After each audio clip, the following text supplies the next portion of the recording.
Guys, welcome to HardReset.Info. Today I have Samsung Galaxy A55 and I want to show you how to do the remove magnification on this device.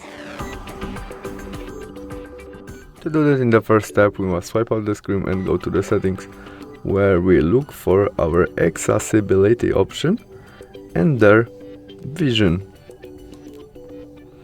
Now we scroll down to our magnification, we tap there, and now we must switch on. Choose option to start our magnification, maybe tap access button and confirm by OK, and there we have our access button. When we tap that, we open our magnification, which position we can change using 2 fingers and swiping on the screen. We can easily zoom it. To turn off it, we press again on our shortcut magnification right there. That's all. See you soon. Bye.